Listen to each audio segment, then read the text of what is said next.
नमस्कार दोस्तों, कैसे हैं आप सभी लोग। उम्मीद है बहुत अच्छे होंगे और बहुत अच्छी आप तैयारी कर रहे होंगे। आपकी तैयारी को देखते हुए एक और इम्पोर्टेंट क्लास लेके आया हूँ और इस क्लास के अंदर दोस्तों दिसंबर 2024 के कब के दोस्तों दिसंबर 2025 के दिसंबर 2025 के इम्पोर्टेंट क्वेश्चन इस क्लास के अंदर है।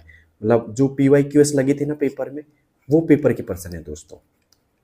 क्या है दोस्तों, जो दिसंबर 2025 में पेपर लगा था आपका RSCET का, वो पर्सन है। तो आपको इस क्लास से इतना समझ में आ जाएगा कि भाई कैसे पर्सन बनते हैं एग्जाम के अंदर और कितने लेवल के पर्सन आते हैं, कितने डिफिकल्ट पर्सन आते हैं, वो सब भी इस क्लास के अंदर आपको पता लग जाएगा। ठीक है, तो उम्मीद करता हूँ इस क्लास को पूरा देखेंगे आप। ठीक है, तो मैं जल्दी कराने की कोशिश करूंगा वैसे क्लास को, लेकिन पूरे क्वेश्चंस को आप ऑब्जर्व करो और फिर देखना है कि आप इस क्लास में से कितने प्रश्नों का सही आंसर देते हैं। ठीक है, तो पहला प्रश्न है, राजस्थान के नागरिकों के लिए सिंगल साइन ऑन यानी कि SSO की सुविधा का मुख्य लाभ क्या है। पहला ऑप्शन, इसके लिए विभिन्न विभागों के लिए अनेक उपयोगकर्ता आईडी और पासवर्ड की आवश्यकता होती है, या यह एकल उपयोगकर्ता आईडी और पासवर्ड के साथ कई विभागों में डिजिटल सेवाओं तक पहुंच को सरल बनाता है, या ये केवल ई-मित्र सेवाओं तक पहुंच की अनुमति देता है, या इसमें हेल्प डेस्क की लागत बढ़ जाती है। बताइए दोस्तों क्या होगा इसका सही जवाब। दोस्तों इसका जो सही जवाब होने वाला है, उम्मीद करूंगा आप सभी लोग देंगे आंसर वैसे इसका साथ साथ में मेरे। ठीक है, तो इसका जो सही जवाब होगा वो होगा दोस्तों, यह एकल उपयोगकर्ता। क्या दोस्तों, यह एकल उपयोगकर्ता आईडी और पासवर्ड के साथ कई विभागों में डिजिटल सेवाओं तक पहुंच को सरल बनाता है। तो यहाँ पे आएगा बी ऑप्शन इज राइट। ठीक है, तो किन किन बच्चों ने यहाँ पे पहले में बी ऑप्शन टिक कर लिया था, कमेंट बॉक्स में मुझे जरूर बताना। अब चलते हैं दोस्तों आज के दूसरे प्रश्न की ओर। दूसरा प्रश्न आपसे पूछ रहा है दोस्तों, GUI के संदर्भ में WYSI WYG का क्या अर्थ है। पहला option, where you save it where you get it, या फिर what you see is what you get, या फिर विंडोज योर सिस्टम और विंडोज योर ग्राफिक्स, या फिर बात करें write your software write your graphics. क्या होगा दोस्तों सही जवाब इसका। और ये जो फुल फॉर्म है ना कि कई बार पूछ ली जाती है आपके RSCET के एग्जाम में। ठीक है, तो इसका जो सही जवाब होने वाला है दोस्तों वो होगा what you see is what you get. क्या होगा दोस्तों, what you see is what you get होगा। तो बी ऑप्शन इज राइट। क्या होगा दोस्तों, इसमें बी ऑप्शन पे टिक लगा लेना, what you see is what you get. Okay, अब चलते हैं दोस्तों आज के तीसरे प्रश्न की ओर। तीसरा प्रश्न है, विंडोज 11 में स्टार्ट मेन्यू मुख्य रूप से कहां पर रखा गया है। विंडोज 11 में स्टार्ट मेन्यू मुख्य रूप से कहां पर रखा गया है। डेस्कटॉप की ऊपरी बाएं कोने में, टास्क बार के निचले दाएं कोने में, टास्क बार के केंद्र में, या डेस्कटॉप के ऊपरी दाएं कोने में। तो दोस्तों विंडोज 11 में जो स्टार्ट मेन्यू है ना भाई साहब, वो पाया जाता है टास्क बार के केंद्र में। हाँ पाया जाता है दोस्तों, टास्क बार के केंद्र में पाया जाता है। और सी ऑप्शन पे लगा लो टिक इस प्रश्न में भी। ठीक है, उम्मीद करता हूं तीसरे में आपने सी पे टिक कर लिया होगा। अब चलते हैं दोस्तों चौथे प्रश्न की ओर।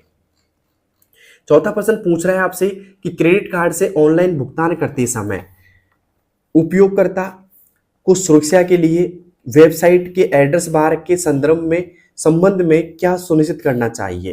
क्रेडिट कार्ड से ऑनलाइन भुगतान करते समय उपयोगकर्ता को सुरक्षा के लिए वेबसाइट के एड्रेस बार के संबंध में क्या सुनिश्चित करना चाहिए।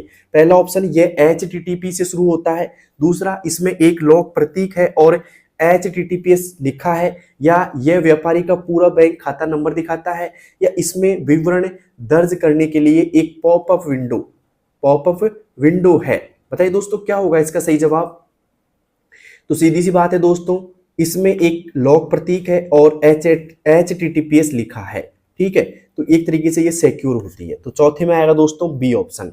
तो उम्मीद करता हूं चौथे में आपने बी पे टिक कर लिया होगा। क्वेश्चन आपके सामने था और जो पूछा उसका आंसर अपन ने दे दिया। ठीक है, अब चलते हैं दोस्तों आज के पांचवें प्रश्न की ओर। पांचवा प्रश्न है दोस्तों, ये MS वर्ड का प्रश्न है कि आप माइक्रोसॉफ्ट वर्ड में x का वर्ग यानी कि x² के लिए गणितीय व्यंजक टाइप कर रहे हैं। आपको संख्या 2 पर कौन सा फॉन्ट प्रभाव लागू करना चाहिए। सुपरस्क्रिप्ट का, सबस्क्रिप्ट का, स्ट्राइक थ्रू का, या स्मॉल कैप का। देखिए दोस्तों, ये पूछ रहा है कि जब x है और यहाँ पे जो 2 है ना, इसको ये बनाना चाहता है x² ऐसे, तो 2 पे कौन सा प्रभाव लागू करना चाहेगा कि ये ऊपर आ जाए और छोटा भी हो जाए। दोस्तों उसके लिए करना पड़ेगा आपको सुपरस्क्रिप्ट, सुपर ऊपर, सुपरस्क्रिप्ट आएगा ए पे लगा लीजिए टिक। अगर मान लो ये पूछता है कि जैसे मान लो H2O लिख रहा और यहाँ पे 2 जैसे नीचे आता है H2O में, तो H2O ऐसे लिखते हो ना आप, जिसमें 2 नीचे आता है, तो 2 पे क्या प्रभाव लगा हुआ है, तो 2 पे लगा है दोस्तों सबस्क्रिप्ट। इससे तो क्या होता है जैसे कि एक्स स्क्वायर है ऐसे बनेगा, और यहाँ पे जैसे X2 होता है 2 नीचे होता है इसमें, ठीक है, तो ये नीचे आता है। स्ट्राइक थ्रू की बात की जाए, जैसे मैंने लिखा है यहाँ पे MOHIT, मोहित लिख दिया मैंने यहाँ पे, और मोहित के यहाँ से बीचों बीच से एक लाइन गुजरती है ऐसे कैसे, जो टेक्स्ट को काटती है बीचों बीच से, उसे हम क्या बोलेंगे दोस्तों, स्ट्राइक थ्रू बोलेंगे, ठीक है। तो उम्मीद करता हूँ ये भी आपको समझ में आ गया होगा। तो ओके, 5वां इंपॉर्टेंट क्वेश्चन है, वैसे ध्यान रखना। तो जवाब क्या होगा दोस्तों इसका, सुपर स्क्रिप्ट होगा, मतलब ए पे लगा लीजिए टिक सभी लोग, सुपर स्क्रिप्ट। ओके, अब चलते हैं दोस्तों आज के छठे प्रश्न की ओर। छठा प्रश्न आपसे पूछ रहा है दोस्तों, ध्यान दीजिएगा एक बार, मैं छोटा कर देता हूं थोड़ा, कुछ ज्यादा बड़े अक्षर आ गए इसमें, देखते हैं एक मिनट। देखिए, उम्मीद करता हूं दिख रहा होगा आपको सारे अक्षर यहाँ पे, कि निम्न में से कौन सा कथन सही है। इंटरनेट और वर्ल्ड वाइड वेब एक ही चीज के दो अलग अलग नाम है। पहला ऑप्शन ये है। दूसरा, मतलब यहाँ पे कौन सही है, मतलब 3 सही होंगे, सॉरी तीन गलत होंगे, एक सही होगा इसमें से कोई ऑप्शन, ठीक है। तो गलत कौन सा वो देखना है, सॉरी सही कौन सा है वो देखना है। तो गलत तो यहाँ पे 3 होंगे और सही 1 होगा, ठीक है, समझ गए होंगे आप। तो इंटरनेट और वर्ल्ड वाइड वेब एक ही चीज के दो अलग अलग नाम है। दूसरा, ISP इंटरनेट सेवा प्रदाता एक प्रकार का दुर्भावनापूर्ण सॉफ्टवेयर प्रोग्राम है जो आपके कंप्यूटर को धीमा कर देता है। क्या ये सही है। तीसरा ऑप्शन है, URL यानी कि यूनिफॉर्म रिसोर्स लोकेटर एक प्रोग्राम है जिसका प्रयोग या उपयोग ईमेल भेजने और प्राप्त करने के लिए किया जाता है। क्या ये ऑप्शन सही है। या फिर वेब ब्राउजर एक सॉफ्टवेयर अनुप्रयोग है, अनुप्रयोग मतलब एप्लीकेशन है, जिसका उपयोग वेबसाइटों तक पहुंचने और उन्हें प्रदर्शित करने के लिए किया जाता है। क्या ये ऑप्शन सही है। तो भाई मुझे यहाँ पे पहला ऑप्शन गलत है, दूसरा भी दोस्तों यहाँ पे गलत है, तीसरा भी दोस्तों यहाँ पे गलत है, ठीक है। लेकिन अब सही कौन सा बच्चा, फिर एक ही बच्चा यहाँ पे। तो छठे में क्या आएगा दोस्तों, डी ऑप्शन आएगा। क्यों आएगा, क्योंकि वेब ब्राउजर एक सॉफ्टवेयर अनुप्रयोग है जिसका उपयोग वेबसाइटों तक पहुंचने और उन्हें प्रदर्शित करने के लिए किया जाता है। तो डी पे लगा लीजिए दोस्तों टिक यहाँ पे। छठे में क्या आएगा दोस्तों, डी ऑप्शन आएगा। उम्मीद करता हूं आप समझ गए होंगे इसको। अब चलते हैं दोस्तों आज के 7वें प्रश्न की ओर। 7वां प्रश्न है दोस्तों, यूपीआई का पूर्ण रूप क्या है। देख लीजिए दोस्तों, ऐसे फुल फॉर्म आपके पेपर में 2 पूछी जाती है। अभी की बार भी 2 ही आई थी, है ना, जैसे WYSIG जो भी है पूछा गया था, एक ही आ गया। 2 फुल फॉर्म आपसे पूछी जाती है हर एक एग्जाम में। तो यूपीआई का पूर्ण रूप क्या है भाई साहब, यूनिफाइड पेमेंट इंटरफेस है, यूनिवर्सल पेमेंट इंटरफेस है, या यूनिक पेमेंट आइडेंटिफायर है, या यूनाइटेड पेमेंट इन इंडिया है। बताइए दोस्तों क्या होगा इसका सही जवाब। तो यहाँ पे देखिएगा, यूपीआई का जो पूरा नाम होगा ना, वो होगा दोस्तों यूनिफाइड पेमेंट इंटरफेस। क्या होगा दोस्तों, यूनिफाइड पेमेंट इंटरफेस होगा, यानी कि ए ऑप्शन पे लगा लो टिक। तो कमेंट बॉक्स में बताओ सभी, अभी तक 7 प्रश्नों में से आपके कितने प्रश्न एकदम सही हो गए हैं दोस्तों आज की क्लास से, ठीक है। अब चलते हैं दोस्तों आज के 8वें प्रश्न की ओर। 8वां प्रश्न है दोस्तों, ध्यान से देखिएगा। ओके, आप अपने परिवार के किसी सदस्य के साथ में जो दूसरे शहर में रहता है और फोटो का एक बड़ा संग्रह साझा करना चाहते हैं, इसके लिए सबसे व्यावहारिक इंटरनेट एप्लीकेशन कौन सा है। पहला ऑप्शन यहाँ पे, इसमें USB ड्राइव में सेव करें और ईमेल करें, या फोटो को गूगल ड्राइव या ड्रॉप बॉक्स जैसी क्लाउड स्टोरेज सेवा पर अपलोड कर और लिंक साझा करें, सभी फोटो को ईमेल में संकलन करें, या अब सभी तस्वीरों को सोशल मीडिया साइट पर पोस्ट करें। दोस्तों यहाँ पे बात करें तो फोटो को गूगल ड्राइव या ड्रॉप बॉक्स जैसी क्लाउड स्टोरेज सेवा पर अपलोड करें और लिंक साझा करें। तो यहाँ पे आएगा दोस्तों B option is right. Photo को गूगल ड्राइव या ड्रॉप बॉक्स जैसी क्लाउड स्टोरेज सेवा पर अपलोड करें और लिंक साझा करें, बी ऑप्शन इज राइट। उम्मीद करता हूं बी ऑप्शन सही हो जाएगा यहाँ पे आपका। अब चलते हैं दोस्तों आज के 9वें प्रश्न की ओर। 9वां प्रश्न है, लिब्रे ऑफिस का कौन सा घटक एक सुविधा संपन्न वर्ड प्रोसेसर है। यहां से क्वेश्चन बनने के चांस रहते हैं। तो वर्ड प्रोसेसर कौन सा है भाई, कैल्क है, इंप्रेस है, राइटर है, या ड्रॉ है। दोस्तों यहाँ पे जो वर्ड प्रोसेसर है ना, वो है दोस्तों राइटर का काम करता है, राइटर होगा दोस्तों। कैल्क की बात करें तो एक तरीके से ये एक्सेल की तरह काम करता है। किसकी तरह दोस्तों, एक्सेल की तरह। इंप्रेस की बात करें तो ये पावर पॉइंट की तरह काम करता है, पावर पॉइंट की तरह, ठीक है। ड्रॉ की बात करें तो ये पेंट की तरह काम करता है, जो ड्राइंग करते हो ना आप, उसकी तरह काम करता है। तो उम्मीद करता हूँ ये समझ में आ गया होगा आपको। अब चलते हैं आज के 10वें प्रश्न की ओर। 10वां प्रश्न है दोस्तों, ध्यान से देखिएगा, प्रश्न थोड़ा छोटा कर देता हूं मैं स्क्रीन पे। ओके, दिख गया होगा आपको सामने, थोड़ा और छोटा कर देते हैं इसको, ठीक है। अब दिख गया होगा आपको कि आपको अपनी पूरी टीम को एक ईमेल भेजना है, लेकिन आप अपने मैनेजर को भी इसमें शामिल करना चाहते हैं ताकि वे संदेश देख सकें और टीम के बाकी सदस्यों को पता न चले। आपको अपने मैनेजर को ईमेल का पता कहाँ लिखना चाहिए। तो देखिए दोस्तों, अगर मैनेजर को छिपाना है कि मैनेजर आप मतलब कोई देख ना पाए मैनेजर की आईडी को, तो यहाँ पे दोस्तों 4 ऑप्शन आ रहे हैं, बीसीसी, विषय, सीसी या टू। दोस्तों यहाँ पे देखिएगा बीसीसी आएगा दोस्तों, ब्लाइंड कार्बन कॉपी आएगा। यहाँ पे अगर आप मेल डालते हो उनका, तो ये क्या होता है दोस्तों, हिडन रहता है। क्या रहता है दोस्तों, हिडन रहता है एक तरीके से, ठीक है। अगर सभी लोग देखना चाहें तो सीसी में देख सकते हैं। किस में देख सकते हैं, इसमें सभी विजुअल रहता है, सभी लोग देख सकते हैं। तो यहाँ पे क्या आएगा दोस्तों, ए ऑप्शन आएगा, बीसीसी। क्या आएगा दोस्तों, बीसीसी आएगा, राइट आंसर आपका, ठीक है, बीसीसी। ओके, तो 10वें में आपने ए ऑप्शन पे टिक कर लिया होगा, उम्मीद मैं ही करता हूं आपसे। अब चलते हैं दोस्तों आज के 11वें प्रश्न की ओर। 11वां प्रश्न है दोस्तों, स्लाइड ट्रांजिशन क्या है। स्लाइड ट्रांजिशन क्या है, एक स्लाइड पर एनिमेशन प्रभाव, स्लाइड के लिए पूर्व डिजाइन किया गया लेआउट, रंगों, फॉन्ट्स और प्रभावों का एक सेट जिसे किसी प्रस्तुति पर लागू किया जा सकता है, या एक स्लाइड से दूसरी स्लाइड पर जाने पर होने वाला दृश्य प्रभाव।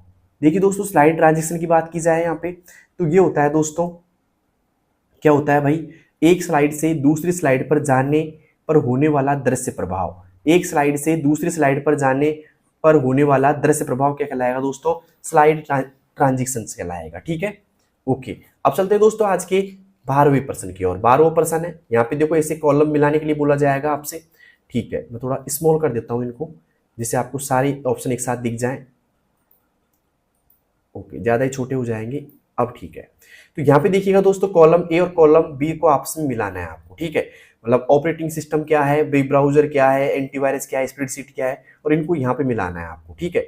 तो फिर जो ऑप्शन सही होगा वहां से अपने यहाँ से आंसर बन जाएंगे उसके, ठीक है। तो यहाँ पे देखिएगा ऑपरेटिंग सिस्टम, मतलब पहला जो यहाँ पे आ रहा है ऑपरेटिंग सिस्टम क्या है, वेबसाइट ब्राउज करने के लिए उपयोग किया जाता है, या फिर बात करें कंप्यूटर को सॉफ्टवेयर से बचाता है, या फिर सभी हार्डवेयर और सॉफ्टवेयर का प्रबंधन करता है, या फिर गणना और विश्लेषण का कार्य करता है। तो ऑपरेटिंग सिस्टम क्या करता है दोस्तों, सभी हार्डवेयर का प्रबंधन करता है। तो यहाँ पे आएगा, पहले में सी आएगा दोस्तों, ठीक है। तो मैं लिख देता हूँ इस जगह पे एक बार कि पहले में क्या आ गया भाई साहब, सी आ गया। अब दूसरे में क्या आएगा देखते हैं, पहले में तो सी आ गया, दूसरे में क्या आता है दोस्तों, वेब ब्राउजर क्या है, वेबसाइट ब्राउज करने का उपयोग करने के लिए किया जाता है, वेबसाइट ब्राउज करने के उपयोग करने के लिए। तो दूसरे में क्या आ जाएगा दोस्तों, ए ऑप्शन आ जाएगा। एंटीवायरस क्या काम करता है, कंप्यूटर सॉफ्टवेयर से बचाता है। देखिए सॉफ्टवेयर नहीं आएगा, यहाँ पे आएगा मेलवेयर। क्या आएगा दोस्तों, मेलवेयर से बचाता है। सही कर लेना इसको, थोड़ा मिसप्रिंट है लिखने में, मेलवेयर आएगा यहाँ पे। तो एंटीवायरस क्या करता है, कंप्यूटर मेलवेयर से बचाता है। तीसरे में क्या आ जाएगा दोस्तों, आपके बी आ जाएगा यहाँ पे, ठीक है। अब स्प्रेडशीट क्या करता है, बच्चा कुचा कर देंगे यहाँ पे कि गणना और डेटा विश्लेषण के उपयोग में आता है। चौथे में क्या आ जाएगा भाई साहब, डी आ जाएगा, ठीक है। तो देखते हैं यहाँ पे कौन सा ऑप्शन सही बैठता है, पहले में सी, दूसरे में ए, तीसरे में बी और चौथे में डी। तो पहले में सी, दूसरे में ए, तीसरे में बी और चौथे में डी। यहाँ पे यही आ जाएगा दोस्तों, ए ऑप्शन आ जाएगा, ठीक है। तो उम्मीद करता हूं ऐसे प्रश्न आप गलत नहीं करके आओगे, ठीक है। ऐसा प्रश्न आपको मिलता है और उस प्रश्न को आपको गलत नहीं करके आना है, और एकदम इजी प्रश्न होता है ऐसा, ठीक है। ओके, अब चलते हैं दोस्तों आज के 13वें प्रश्न की ओर। निम्न में से कौन सा एमएस वर्ड में टेक्स्ट फॉर्मेटिंग का विकल्प नहीं है। बहुत इजी प्रश्न है। तो bold, italic, copy, underline. Text formatting क्या होती है, जिसके द्वारा टेक्स्ट में कुछ बदलाव होता है, कुछ बदलाव नजर आता है, उसे हम बोलते हैं टेक्स्ट फॉर्मेटिंग, ठीक है। तो यहाँ पे बोल्ड से वैसा बदलाव नजर आता है, बोल्ड से क्या होता है, गहरा होता है, तो ये भी टेक्स्ट फॉर्मेटिंग है। इटैलिक भी है क्योंकि टेढ़े होते हैं अक्सर इससे। अंडरलाइन से नीचे अंडरलाइन आ जाती है, लेकिन कॉपी करने से कोई फॉर्मेटिंग में बदलाव नहीं आता है दोस्तों। तो यहाँ पे नहीं है, पूछा है आपसे बदलाव, तो यहाँ पे सी ऑप्शन आएगा, कॉपी, ठीक है। बोल्ड की अगर शॉर्टकट की बात की जाए दोस्तों, तो बोल्ड की शॉर्टकट की क्या होगी, आपको पता है क्या, बोल्ड की होगी दोस्तों कंट्रोल के साथ में हम बी प्रेस करेंगे। इटैलिक की होगी दोस्तों कंट्रोल के साथ में हम आई प्रेस करेंगे। कॉपी की क्या हो जाएगी दोस्तों, कंट्रोल के साथ में हम सी प्रेस करेंगे। अंडरलाइन क्या होगी, कंट्रोल के साथ में हम यू प्रेस करेंगे। उम्मीद करता हूं समझ में आ गया होगा। अब चलते हैं दोस्तों आज के अगले प्रश्न की ओर। अगला प्रश्न है हमारा, ध्यान से देखिएगा, मैं थोड़ा और स्मॉल कर देता हूं इनको, ठीक है, जिससे एक साथ स्क्रीन पे आ जाए सारा प्रश्न। कभी कभी एडजस्ट करने पे हमसे गलती हो जाती है कि ओके अब ठीक है। सवाल पूछ रहा है आपसे कि किसी टीम प्रोजेक्ट के लिए माइक्रोसॉफ्ट वर्ड की पारंपरिक ऑफलाइन स्थापना की तुलना में गूगल डॉक्स, क्या दोस्तों गूगल डॉक्स का उपयोग करने का सबसे महत्वपूर्ण लाभ क्या है। इसमें व्यावसायिक मुद्रण के लिए अधिक उन्नत और जटिल फॉर्मेटिंग का विकल्प है, या फिर बात करें कि इसका उपयोग करने के लिए इंटरनेट कनेक्शन की आवश्यकता नहीं है, या दस्तावेज को सीधे आपके कंप्यूटर की हार्ड ड्राइव पर सहेजता है, या फिर यह कई उपयोगकर्ताओं को एक ही दस्तावेज में वास्तविक समय में एक साथ संपादित करने की अनुमति देता है। तो दोस्तों इसमें आएगा कई उपयोगकर्ताओं को एक ही दस्तावेज में वास्तविक समय में संपादित करने की अनुमति देता है, मतलब एडिट कर सकता है हर कोई एक साथ में, ठीक है। तो यहाँ पे आएगा डी ऑप्शन इज राइट। क्या आएगा दोस्तों इस प्रश्न में, डी ऑप्शन पे टिक लगा लिया होगा आपने सभी ने, ओके। अब चलते दोस्तों आज के 15वें प्रश्न की ओर। 15वां है कि ई गवर्नेंस क्या है। ई गवर्नेंस क्या है, एक प्रकार की सरकार जो कंप्यूटर द्वारा संचालित होती है या नागरिकों को सरकारी सेवाएं प्रदान करने के लिए सूचना और संचार प्रौद्योगिकी यानी का उपयोग, या फिर सरकार के लिए एक वेबसाइट या एक राजनीतिक पार्टी। बताइए दोस्तों क्या होगा 15वें का सही जवाब। तो यहाँ पे दोस्तों सही जवाब होने वाला है आपका, वो होगा दोस्तों नागरिकों को सरकारी सेवाएं। क्या होगा दोस्तों, नागरिकों को सरकारी सेवाएं प्रदान करने के लिए सूचना और संचार प्रौद्योगिकी ICT का प्रयोग। तो बी ऑप्शन इज राइट। उम्मीद करता हूँ 15वें में आपने बी कर दिया होगा टिक, और मुझे बताइए 15 प्रश्नों में से आपके कितने प्रश्न एकदम सही हो गए हैं। अब चलते हैं दोस्तों आज के 16वें प्रश्न की ओर। 16वां प्रश्न क्या पूछ रहा है आपसे, ध्यान से देखिएगा। आपका कंप्यूटर, थोड़ा छोटा कर देता हूँ इसको भी, मैनेजमेंट टीम ने यहाँ पे थोड़े क्वेश्चन छोटे करने में दिक्कत कर दी, मतलब स्क्रीन पे फिर आता नहीं है, दिखता नहीं है आपको प्रॉपर। अब दिखेगा, आपका कंप्यूटर बहुत धीरे चल रहा है। आपका कंप्यूटर बहुत धीरे चल रहा है, इसे रिस्टार्ट करने के अलावा अस्थायी फाइलों को हटाने, डिस्क स्पेस खाली करने के लिए आप कौन सी आसान रखरखाव सुविधा चला सकते हैं। पहला एंटीवायरस स्कैन, दूसरा डिस्क क्लीनअप, तीसरा कंट्रोल पैनल, या डिस्क डिफ्रैगमेंटर। बताइए दोस्तों क्या होगा इसका सही जवाब। तो यहाँ पे स्पेस खाली करने की बात की जा रही है दोस्तों, तो इसका सही जवाब होने वाला है आपके डिस्क क्लीनअप। क्या होगा दोस्तों, डिस्क क्लीनअप होगा, बी ऑप्शन इज राइट। उम्मीद करता हूं सभी बच्चों का सही हो गया होगा 16वां प्रश्न भी। अब चलते हैं दोस्तों आज के 17वें प्रश्न की ओर। 17वां प्रश्न है दोस्तों, ई मित्र क्या है। ई मित्र क्या है, ठीक है। नागरिकों के प्रश्नों के उत्तर देने के लिए चैटबॉट, एक नए प्रकार का ATM, राजस्थान सरकार की एक ई गवर्नेंस पहल, या एक सरकारी ई कॉमर्स वेबसाइट। दोस्तों ई मित्र क्या है, राजस्थान सरकार की एक ई गवर्नेंस पहल है, सी ऑप्शन इज राइट। अब चलते हैं दोस्तों आज के 18वें प्रश्न की ओर। 18वां प्रश्न है कि आप एक वैज्ञानिक हैं, आप एक क्या है दोस्तों, वैज्ञानिक हैं जिन्हें मौसम पूर्वानुमान के लिए भारी मात्रा में डेटा प्रोसेस करना है। इस कार्य के लिए किस प्रकार का कंप्यूटर सबसे उपयुक्त होगा, लैपटॉप, सुपर कंप्यूटर, मेनफ्रेम, या टैबलेट।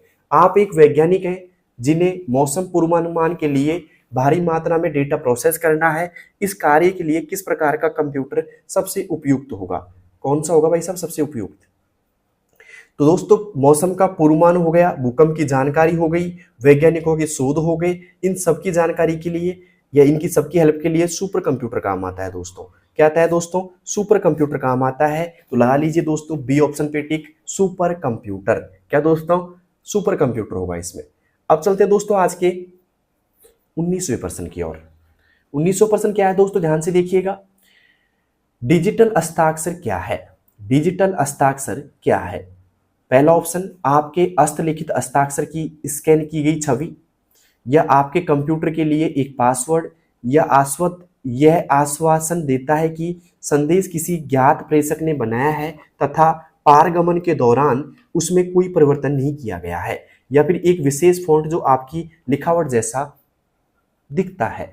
दोस्तों इसमें आएगा, यह आश्वासन देता है कि संदेश किसी ज्ञात प्रेषक ने बनाया है तथा पारगमन के दौरान उसमें कोई परिवर्तन नहीं किया गया है। तो सी ऑप्शन इज राइट। क्या होगा दोस्तों, सी ऑप्शन इज राइट।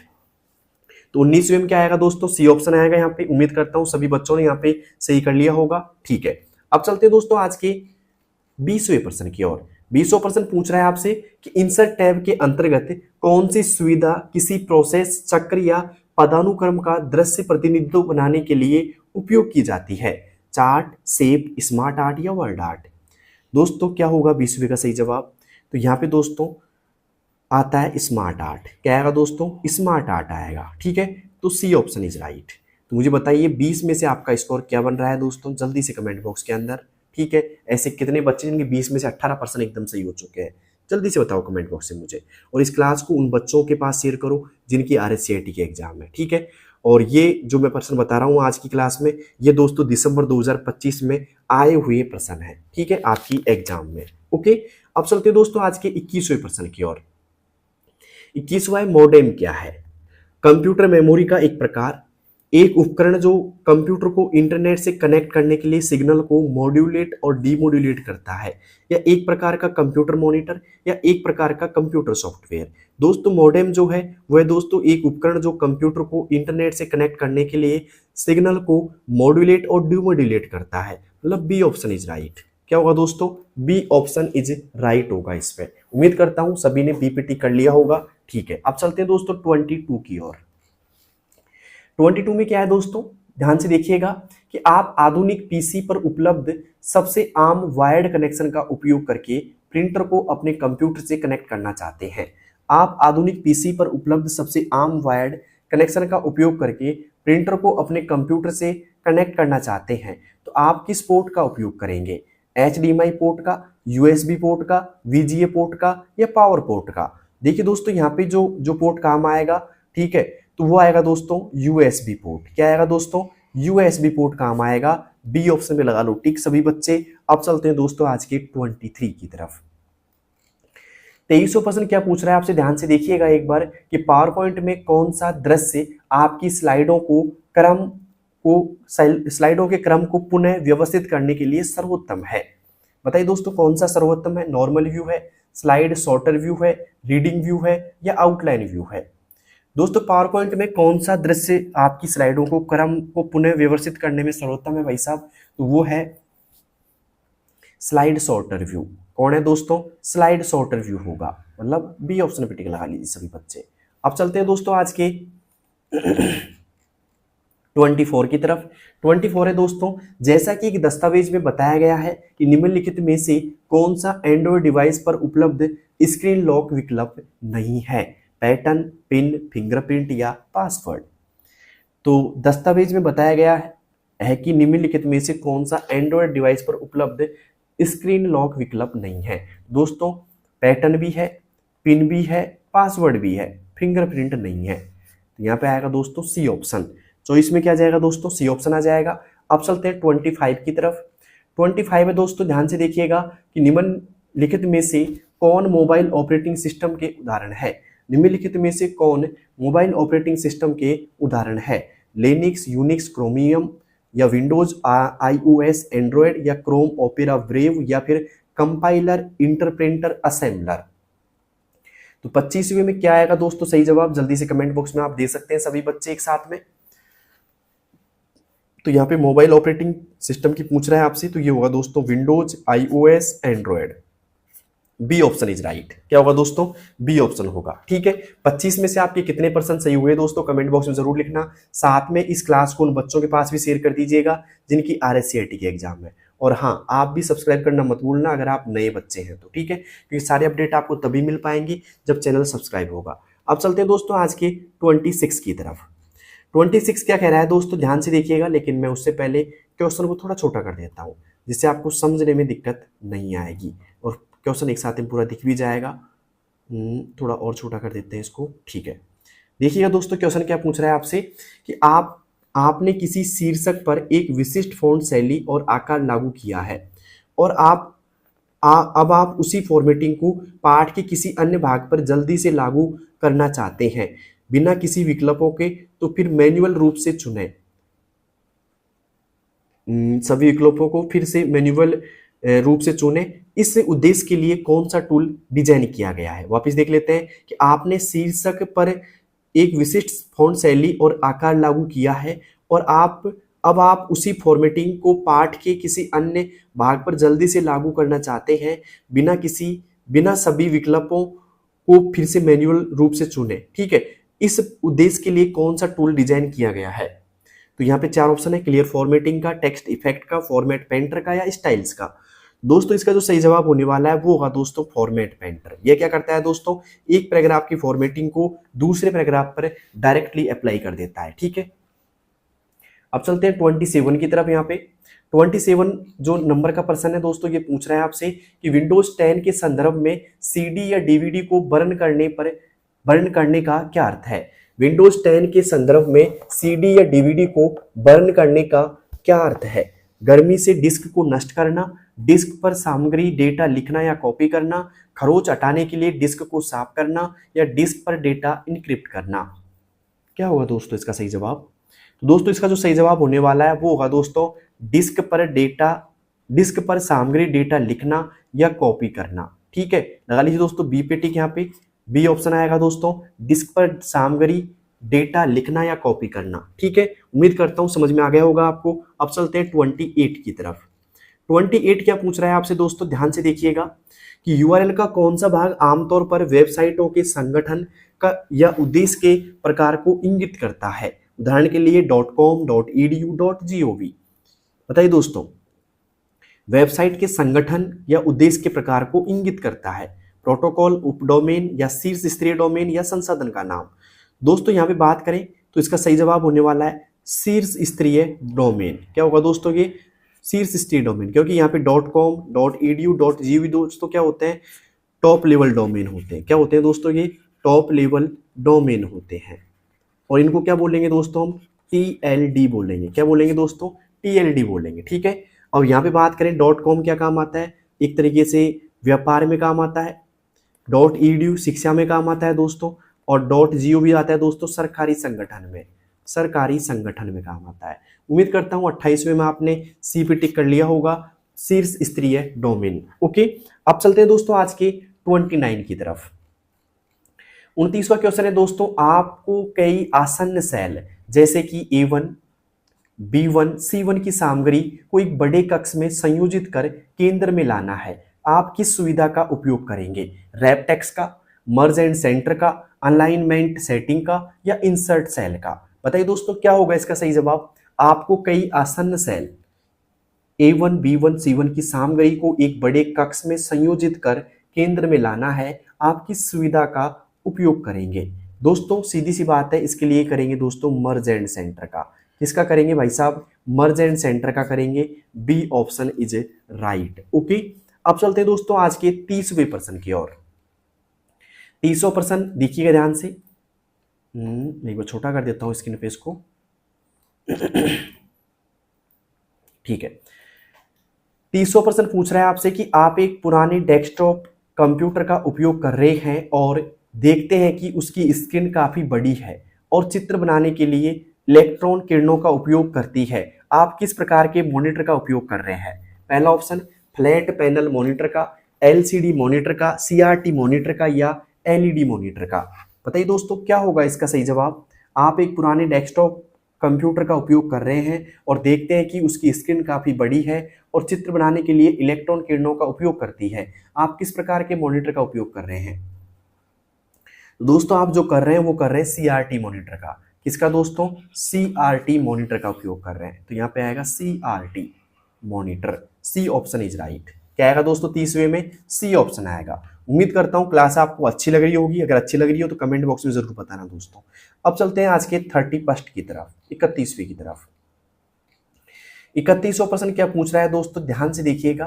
बट मैं थोड़ा छोटा कर देता हूँ स्क्रीन पे इसको, तो एक साथ में आपको पूरा प्रश्न दिख जाए। देखिए दोस्तों 31वां प्रश्न है कि आप MS वर्ड में एक रिपोर्ट पर सहयोग कर रहे हैं। आपको मूल पाठ को स्थायी रूप से हटाए बिना एक वाक्य में बदलाव का सुझाव देना है ताकि आपका सहयोगी आपके सुझाव की समीक्षा कर सके और आपको किस सुविधा का उपयोग करना चाहिए? कमेंट सुविधा का, हाईलाइट टूल का उपयोग करें, नए पाठ या फॉन्ट रंग लाल में बदलें, या ट्रैक चेंजेस सुविधा का उपयोग करें। दोस्तों आपको जो सुविधा उपयोग करनी पड़ेगी भाई साहब, वो करनी पड़ेगी ट्रैक चेंजेस सुविधा का उपयोग करें। क्या दोस्तों? ट्रैक चेंजेस सुविधा का उपयोग करें। D option is right. ठीक है, उम्मीद करता हूं 31वें में आपने डीपीटी कर लिया होगा। ट्रैक चेंजेस सुविधा का उपयोग करें। ठीक है, अब चलते हैं 32वें की तरफ। 32वां प्रश्न है दोस्तों, ध्यान से देखिएगा एक बार आप सभी लोग, कि जब आप दो स्क्रीन जैसे कि लैपटॉप और एक प्रोजेक्टर का उपयोग करके प्रस्तुति दे रहे होते हैं तो प्रेजेंटर व्यू आमतौर पर आपके लैपटॉप स्क्रीन पर क्या दिखाता है? पहला ऑप्शन, ध्यान भटकने से बचने के लिए खाली स्क्रीन, वही दृश्य जो दर्शक प्रोजेक्टर स्क्रीन पर देखते हैं, वर्तमान स्लाइड, अगली स्लाइड, आपके स्पीकर नोट्स और टाइमर, या केवल आपका डेस्कटॉप। क्या होगा दोस्तों सही जवाब इसका? जल्दी से बताइए मुझे आप। तो जब आप दो स्क्रीन जैसे कि लैपटॉप और एक प्रोजेक्टर का उपयोग करके प्रस्तुति दे रहे होते हैं तो प्रेजेंटर व्यू आमतौर पर लैपटॉप स्क्रीन पर क्या दिखाता है? तो दिखाता है दोस्तों वर्तमान स्लाइड। क्या दिखाता है दोस्तों? वर्तमान स्लाइड दिखाता है, अगली स्लाइड दिखाता है, स्पीकर नोट्स और टाइमर दिखाता है। तो यहाँ पे आएगा दोस्तों सी ऑप्शन इज राइट, वर्तमान स्लाइड, अगली स्लाइड और आपके स्पीकर नोट्स और टाइमर। ठीक है, सी ऑप्शन इज राइट। उम्मीद करता हूं दोस्तों 32वें में आपने सी पे टिक कर लिया होगा। अब चलते हैं दोस्तों आज के 33वें प्रश्न की ओर। 33वां प्रश्न क्या पूछ रहा है दोस्तों? ध्यान से देखिएगा कि यदि आपको किसी एमएस एक्सेल में के सेल में नेम त्रुटि दिखाई देती है तो इसका सबसे संभावित कारण क्या है? यदि आपको किसी एमएस एक्सेल के सेल में नेम त्रुटि दिखाई देती है तो इसका सबसे संभावित कारण क्या है? संख्या को शून्य से विभाजित करने का प्रयास, अमान्य सेल संदर्भ का कॉलम पर्याप्त चौड़ा नहीं है, या एक्सेल पाठ को नहीं पहचाना जैसे गलत वर्तनी वाला फंक्शन नाम। दोस्तों यहाँ पे जो सही जवाब होने वाला है वो होगा दोस्तों एक्सेल फंक्शन के पाठ को नहीं पहचानना। एक्सेल फंक्शन के पाठ को नहीं पहचानना जैसे गलत वर्तनी वाला फंक्शन का नाम, मतलब आप जैसे कोई फॉर्मूला लगा रहे हो और उसमें एक तरीके से आपने गलत नाम लिख दिया। ठीक है, जैसे मान लो सम का फंक्शन आप लगा रहे हो SUM, ठीक है, तो आपने SUM की जगह कर दिया SAM। ठीक है, और यहाँ पे जब एंटर दबाओगे आप तो फिर वही आ जाएगा दोस्तों, क्या उनसे एरर, नेम एरर आ जाएगी आपके सामने। ठीक है, तो उम्मीद करता हूँ ये भी आप समझ में आ गया होगा। 33वें में लगा लीजिए दोस्तों डी ऑप्शन पे टिक। यहाँ पे 33वें में क्या आएगा दोस्तों? डी ऑप्शन आएगा, एक्सेल फंक्शन में पार्ट को नहीं पहचानता। ठीक है, अब चलते हैं दोस्तों आज के 34वें प्रश्न की तरफ। आज का सेकंड लास्ट प्रश्न है वैसे ये। कौन सा संरेखण विकल्प पाठ को बाएं दाएं मार्जिन के बीच में समान रूप से फैलाता है जिससे दोनों तरफ साफ किनारे बनते हैं? कौन सा संरेखण विकल्प पाठ को बाएं और दाएं के बीच समान रूप से फैलाता है जिससे दोनों तरफ के साफ किनारे बनते हैं? ठीक है, align left, centre, align right, या जस्टिफाई। तो दोस्तों बाएं और दाएं दोनों तरफ से समान रूप से कौन फैलाता है दोस्तों? जस्टिफाई फैलाता है। D option is right. उम्मीद करता हूं समझ में आ गया होगा। अलाइन लेफ्ट यहाँ पे इसका शॉर्टकट होता है दोस्तों, कंट्रोल के साथ में हम L प्रेस करेंगे। सेंटर का होता है दोस्तों, कंट्रोल के साथ में हम E प्रेस करेंगे। और अलाइन राइट का मतलब होता है कंट्रोल के साथ में हम R प्रेस करेंगे। ठीक है, उम्मीद करता हूँ समझ में आ गया होगा। शॉर्टकट भी यहाँ पे महत्वपूर्ण है। और जस्टिफाई की क्या होगी भाई साहब? कंट्रोल के साथ में J प्रेस करेंगे। ठीक है, उम्मीद करता हूँ ये समझ में आ गया होगा आपको। अब चलते हैं दोस्तों आज के 35वें प्रश्न की तरफ। 35वां प्रश्न है आज का अंतिम प्रश्न है कि विंडोज में चयनित आइटम का नाम बदलने के लिए किस फंक्शन कुंजी का उपयोग किया जाता है? विंडोज में चयनित आइटम का नाम बदलने के लिए किस फंक्शन कुंजी का उपयोग किया जाता है? F3 का, F4 का, F2 का, या F5 का?